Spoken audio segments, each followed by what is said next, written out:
he's gonna kill everything he can.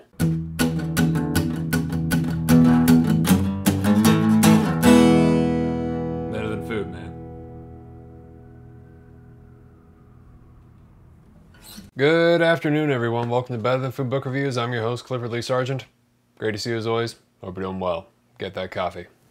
Delicious. Happy New Year to everybody. The $1 tier on Patreon has come to an end, and I just wanted to say thank you very much to everybody who raised their pledge and decided to continue supporting me. It really means a lot, and I sincerely appreciate it. So I'm truly grateful. Thank you very much. It means a great deal. You're keeping this whole thing going. Today is an existential outdoorsman Western. Today is Butcher's Crossing by the American author John Williams, published in 1960.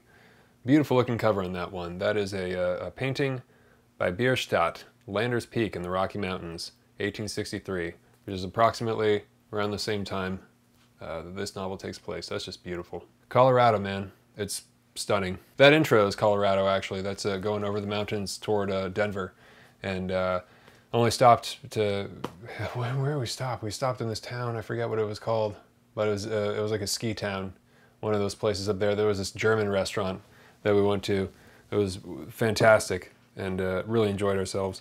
I'd like to spend a lot more time in that place. This is another beautiful publication from NYRB. I'm occasionally sponsored by them in that they send me free books sometimes. However, this was a very kind gift, yet another very kind gift from my friend and fan Dana Patrick Kelly, an author in his own right. I suggest you look him up. Thanks a bunch, man. Really appreciate it. This was chosen to be the last book review of 2023 by my patrons on Patreon, and so it was posted for them early a couple of days ago on the 31st. Thank you very much to everybody on there who voted. I really appreciate it. And if you would like to vote on the upcoming polls, of which I'm going to do many more this year, for which book I'm going to review next, then you can click on the link below or go to patreon.com/booksarebetterthanfood and donate $5 or more per video, and I really appreciate it. Thank you very much. I'm really happy to have your input. However, I'll consider this for the best of 2024 if it makes it by the end of the year, just because the video is going live publicly today, and I already made the best of 2023. All right, I have not read John Williams since his book Stoner. That magnificent novel that I reviewed, God, is it like 6 or 7 years ago now, back in LA? I think I just realized right now like how long it's actually been. It's just blowing my fucking mind. But I highly recommend that book. It's a terrific, terrific book. Probably one of the greatest I've read. Even for the most seasoned traveler, life, as in the one they live, as in the one we live, is of a pretty narrow scope. Some certainly have more of a dynamic, multifaceted, wildly original, or varied experience. Most don't. Reading fiction is often a form of living many more lives than the one we do, in many more eras than the one we inhabit, right? I frequently repeat this sentiment, which is something I think I originally heard from Welbeck, which I agreed with. But it's what I strongly felt once again when I was beginning to embark on the journey found in Butcher's Crossing, a story about men hunting buffalo in the Rocky Mountains in Wild West Colorado in the 1800s. It's good stuff. Butcher's Crossing is the story of Will Andrews, a young man who drops out of Harvard and decides to head out west in the 1870s in search of what he's not exactly sure. Himself, probably, or, you know, his authentic self, it seems. What else does anybody head out west for? Just seems like he needs to get out of academia, needs to get out of the city, out of civilization, and go have an adventure. You know, go do something difficult and explore the frontier, get into some trouble, something. He's probably 22, 23, something like that, maybe 24. I forget if his actual age is revealed, I don't think it is. He comes across the small, dusty town of Butcher's Crossing, and there he meets a very experienced hunter named Miller and his old alcoholic companion Charlie Hoge, who lost his hand one winter on a trip with Miller. Intent on seeing the country and doing something, Andrews agrees to fund a hunting trip to a place where Miller has been trying to get back to for approximately 10 years or so, something like that. This valley in the mountains, virtually untouched by humans and filled to the brim with buffalo. They have an agreement to sell the hides for $4 a piece to a guy in town. So Andrews fronts the money and they enlist the help of an experienced skinner, a fellow named Schneider, who is there to teach Andrews the ropes on the trip. As Andrews, of course, has never skinned buffalo. He has no idea what's going on. He's soft hands. This is all new to him. He just wants to get out there and do it. Schneider seems to be of possibly at least partial German origin. So Miller takes the money, gets a wagon and supplies, a couple oxen and some horses, and they're off to the mountains. On the way to this valley in the mountains, they nearly die of thirst in a brutal, agonizing journey of desperate dehydration. And that's just the beginning of a torrential cascade of brutal survivalist anecdotes found in the book, Butcher's Crossing is a physical experience, more so than most books, because it almost reads like an outdoorsman manual sometimes. Williams explains the physical actions associated with journeying into the wilderness to hunt buffalo as a Wild West mountain man in the 1800s. Much of the book is a first-hand account of the activities necessary in order to live through what the men do. You almost feel like you're kind of prepared for a buffalo hunting trip after reading the damn book. Like really, like you're ready to like go and like saddle up and like, you know, crack the whip and head off on the wagon into the mountains. Like you're ready. After reading the book, you almost feel like you could dress a dead buffalo or like melt lead in a kettle to make bullets for your hunting rifle. Like you kind of feel prepared. Like you're sort of like, huh, I might actually be able to do this now. Like I might actually live. I don't want to take bets to test this, but you know. The physicality of the terrain and the sensations imposed on the body, both pleasurable and painful, fascinating and mundane, are the essence of this book. Cooking food, pushing wagons, squeezing water-soaked rags onto the swollen tongues of dehydrated oxen, gutting buffalo, eating buffalo, making stuff out of buffalo, eating raw buffalo liver, melting lead bars in a kettle over a campfire, and then using a mold to make bullets for your hunting rifle. And then terrible things as well, you know, dying of thirst, snow blindness, becoming covered in the blood and ichor of butchered buffalo, and then wearing those same clothes for like a quarter of a year and not taking a bath, not even removing the clothes probably, all kinds of shit. Hearing damage from the rifles going off all the time. You know, it's a very, he really focuses on the tactile descriptions of what it was actually like. The book is filled with sensory detail of this nature, you know, stuff you do with your hands, things you feel in your muscles and bones. The novel is a physical experience, right? And often a very unpleasant one, but, you know, for those moments often you really just can't turn away. I mean, like, some moments you'll notice the pace of your reading speed up in certain moments. You'll be like, you know, going through the mountains, sitting on the wagon, dying of fucking thirst. And then, you know, there'll be other moments where you're like, holy shit, and your eyes are just going across the page and it's not even up to you, right? You'll notice that you'll be compelled to read faster. Maybe that's really the hallmark of a great book. You can't necessarily choose your reading pace because you can't necessarily choose to be engaged in something that is not engaging naturally to you without you thinking about it, right? You're drawn to certain things. We all are. Those things are often different, but we're all drawn to certain things. There are some things often, you know, danger or, you know, or sex or violence or death or whatever, you know, that will often be a surefire way to draw somebody's attention. So a surefire way to tell whether or not the book is good is kind of, and by that I mean engaging, dynamic, interesting, is to check your reading pace.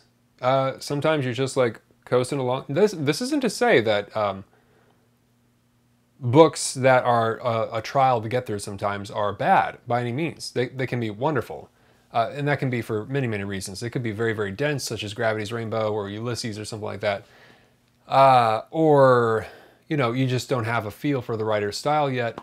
But some books have a very interesting tempo change and shift, kind of like a film, right? Or a play, or music.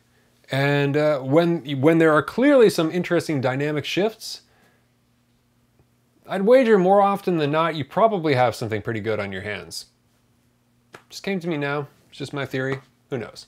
But it's interesting. You can definitely spot that in Butcher's Crossing. There's stuff that just feels kind of glacial, and there's stuff where it's like, holy shit, I gotta read this. There's an almost ceremonial appreciation of coffee in the novel, which I enjoyed. It is quite possibly the only, if you want to call it luxury, these men have in the mountains. Charlie Hoge is an alcoholic, so he has his whiskey. So he puts the whiskey in his coffee, like a bunch of it.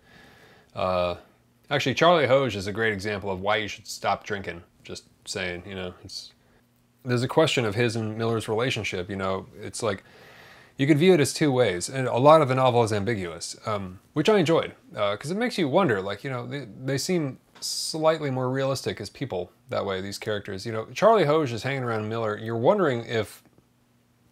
So, he lost his hand on the hunting trip, and it seems that Miller is taking care of Charlie because who else will? He's an old man, and, you know, Miller's kind of his insurance policy or whatever. But it's also, you know, like, Miller's feeding him this whiskey. You know, who continued that addiction? Was it Charlie or was it Miller? Did Miller give him whiskey to keep him around because he needs him for these trips, and that's how he's got his hooks into Charlie? Or was Charlie kind of just like a lost cause, and now he was even worse, you know, having only one hand and being an alcoholic and being old. He's gonna die somewhere in the Wild West in like some alley somewhere, or just like, you know, God only knows. So he sticks by Miller out of a survival instinct. It's a good question. Maybe it's a little bit of both, who knows? But it's pretty dark when you think about it. But anyways, alcoholic or not, he's quite competent around the camp. He can do all kinds of stuff. He's taking care of everything. He's making sure everything's working. You know, he's not incompetent, that's for sure. But nobody is in this book. You can't afford to be. You'll die in a heartbeat. It's pretty swift judgment if you don't have your shit together, at least in some way, in this world. Man, you're toast. You're just toast. I mean, like any one of us guys, book guys, soft hands, man, you place us into that environment, fucking gonna get eaten by a bear on day one or some shit, you know? It's interesting because, you know, it's interesting to see how fast Andrews changes. That's what one of the really enjoyable parts of the book is, you know, because I mean, the real transition for Andrews takes place over the course of, I mean, of course, there's the long part, but I mean the initial one, the initial real push that kind of fundamentally transforms him and hardens him is really like less than a month, you know. It's actually, in the scheme of things, a very short amount of time. And you think, man, how much could I change within a month? You know, put under this kind of pressure in this kind of situation, how much could you change so you don't even really recognize yourself after that 30 days? It's interesting to think about, which is kind of what, it's much longer than 30 days. There's some things that happen that cause, anyways, I don't want to spoil it for you, but it's, you know, it's interesting to think about. What causes a person to change? Necessity, right? They arrive in the valley unsure of whether Miller was full of it or not. As you could guess, he was telling the truth. Otherwise, there'd be no story, so. And of course, he begins hunting the buffalo, of which there are many. And he gets plenty of them. But he doesn't stop. He can't stop. Miller begins to turn into something else, right? He starts to become obsessed. Something in the vein of Conrad's Kurtz, or Captain Ahab, or McCarthy's Judge. In fact, that line from the Judge came back to me, you know, whatever exists in creation without my knowledge exists without my consent. Yeah, that's Miller's byline. It's as if pressed to answer why he kills so many buffalo all day for weeks. He stops wiping off his face. He stops wiping the gunpowder off his face, so it's just black. He's just going to sleep that way. He's waking back up and he's killing more buffalo. And the guys are skinning them where they drop, right? As though if pressed on why he kills, he could never outright tell you. There's no language for it. It's a story of man against nature, for sure. But it's really a story of this man, Miller, against nature. Like, he is at war with the world, in a sense. He's gonna kill everything he can. It's a Napoleonic genocide of buffalo. And it's just, it's so weird. It's a really demented fixation. I mean, it's just a bloodlust. I mean, it's warlike. It's just like it's just like nihilistic or something. But it's like, this kind of ambition is taking a form that is so excessive, so obsessive, so kind of demented. And it's like this fevered need to eradicate a species or something. It's really quite, which eventually, of course, actually did happen. These hunters did that, and then they just, you know, they were almost extinct. They almost went completely extinct back in 1880 something, I think. Within his colleagues on this trip, you know, Andrew is witness to 3 very distinct male archetypes, right? While being one himself. Of course, there's Miller, the paternal stoic with a penchant for Napoleonic Holocaust, determined, experienced, proud. Then there's Schneider, you know, the guy who's complaining all the time, who's always throwing a bitch fest, but, you know, while also being a headstrong and capable Skinner, who isn't shy about his occasionally ribald temperament, kind of crass, stubborn, bitter. And then there's Charlie Hoge, the damaged and world-weary old alcoholic mountain man, who finds what little comfort there's left to be had in life in domestic chores, like around the campsite, whiskey, and the Bible. And of course, Will himself is an archetype, the soft-handed city boy out to find himself amongst the real men of the West, which in itself is a myth. And that's an interesting thing that the book points out. It's a lie, you know, it's a narrative. What he finds is something real that could be found almost anywhere, but what he finds is truly dark. This is when Andrews is talking to McDonald, the guy who's gonna buy the skins for $4 each. Young people, McDonald said contemptuously. You always think there's something to find out. Yes, sir, Andrews said. Well, there's nothing, McDonald said. You get born, and you nurse on lies, and you get weaned on lies, and you learn fancier lies in school. You live all your life on lies, and then maybe when you're ready to die, it comes to you that there's nothing but yourself and what you could have done. Only you ain't done it, because the lies told you there was something else. Then you know you could have had the world, because you're the only one that knows the secret. Only then it's too late. You're too old. I really enjoyed that part of the book. I mean, it's not that these men aren't tough, or capable, or strong. They're all these things. They're tough men. They're just like really hard human beings. But that's not the whole story. It's bigger than that, right? What I got from the story was basically, as tough as you think you are,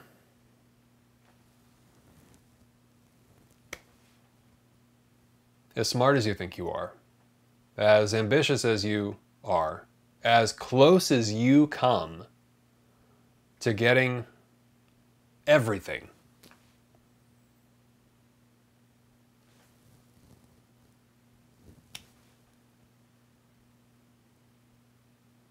nature has other plans, and they don't concern you. And ultimately, that's the truth. And it has nothing to do with what you want. It's very interesting. And it's not necessarily negative. I mean, the consequences in the book are negative, of course. But I mean, perhaps no more. I mean, there's microcosms and macrocosms. Anyway, I don't want to spoil it, you know, but I mean, it's like, you know, you'll probably remember what I'm saying when you're reading the book and be like, oh, yeah, okay. Nature, while we're a part of it, while it's beautiful, magnificent, awe-inspiring, does not care about us at all. What I mean by that is it has absolutely no intention of fulfilling your hopes, dreams, wishes, and desires. It has its own plans. And we, you and I, are subject to them. Now, you can war against them, and you can succeed sometimes. And there is a lot of, I mean, I have no problem with that. I have no problem going against nature. I think it's your goddamn given right to go against nature in a lot of respects, right? Because what nature wants for you is often something horrific. Just think about getting sick, for example. Medicine's a wonderful invention. You have every right to go against nature, you know, within reason, of course. That's not advice for anything, but that is my opinion. The most fascinating thing about the book for me is the ambiguity of the twisted leader archetype, right?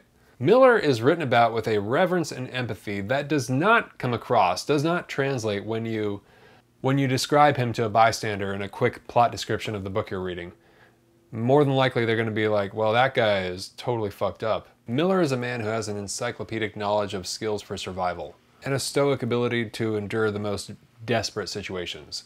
On top of this, he still maintains compassion for his men and manners. Very paternal. You're going hunting? He's the one you follow. He's a leader, naturally. He carries the weight of all in the group. It's what he lives for, it's obvious. And he's not always correct. He just does the best he can. But he's a hunter. He kills. Not only kills, but he annihilates. He eradicates everything he possibly can, not just buffalo. When there's no buffalo, he's killing other things. He begins to resemble like a natural disaster in the form of a man seeking to make an irreparable injury on the planet, to have that kind of impact. Which of course, in a way, the hunters back then actually did, almost wiping out all the buffalo in America only approximately a decade or so after this book takes place. All I can think about is Crispin Glover in the film Dead Man, where he's got his face covered in black coal on the train, and he's talking to Johnny Depp, and he says, "Look, they're shooting buffalo," where all the hunters in their furs are like sticking their rifles at the side of the train and just shooting buffalo for fun. Guns are going off in front and behind them. He kills a bear once in the book. But like a guy on his feet with a hunting rifle killing a bear in the 1870s in the mountains. His ambitions as a man concern the limits of his own capacity for genocide. He is a machine. He's a fucking force of nature. He's death itself. He is the apex predator. His ambition becomes malignant to the point where it's catastrophic. And it could be a metaphor for the expansion of the West in general. He's a strong character, but he's kind of evil, you know? And in a particularly dark and revealing moment, the way he talks about a certain Native American tribe they see on their way out to the mountains, it suggests that Miller behaved in the past the same way towards the Native Americans as he does towards the buffalo. And that, of course, takes the story to a whole new dark level. The story hints at the genocide there, the wiping out of all these tribes and people. Like he was part of the eradication of Native Americans in the West. That's a particularly cold moment. The book is very similar in its tension to William Friedkin's Sorcerer, if you've ever seen that. Based on Clouseau's The Wages of Fear. Brilliant film. Very, very tense. It's all about guys transporting dynamite in an old truck in the jungle, and the dynamite is leaking, and it's very tense film. There are 6 million ways they could die at any given moment. Easily. Yet they continue. Because what else is there? This is real life and real death. And the draw of the majesty is so overwhelming, so intoxicating, so intense. You're living life so in the moment, presently, whatever you want to call it. It seems like it's almost worth it to the characters. Like, who cares if you die, if you're doing that, if you're really living? When you're living an adventure that grand, what else could you possibly be doing? What better thing could you possibly be doing, even if you die? That's what the book seems to suggest, in a way that is simultaneously poignant and invigorating. I'm not at all recommending that anybody go out to the mountains and does this. This is not advice. This is just my interpretation of a book. The book becomes very interesting when you discover the meaning behind the name Butcher's Crossing, which is of course the name of this town, but it serves as this metaphor as well. At least, this is my interpretation of it. Mr. Andrews runs away from the naked body of Francine, this prostitute back in Butcher's Crossing who he's got a crush on.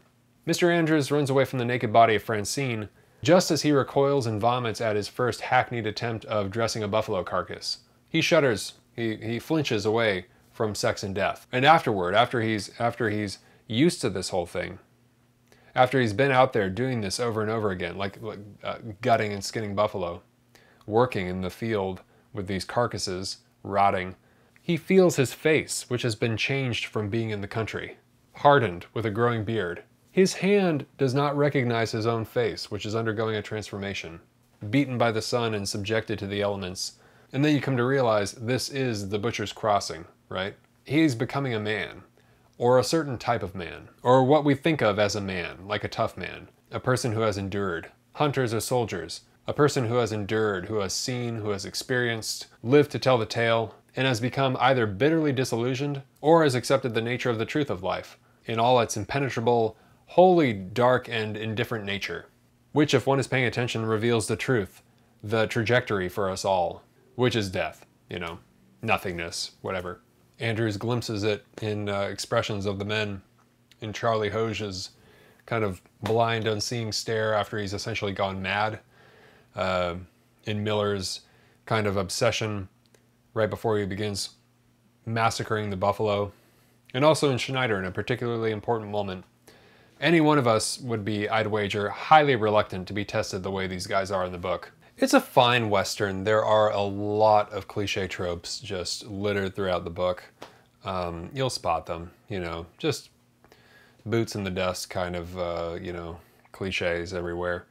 But it was a fine read for the passages that dive deep into Mr. Andrews' insight, and for the descriptions of activities that you would never find in any other novel. I'm really curious about Williams's research process for this.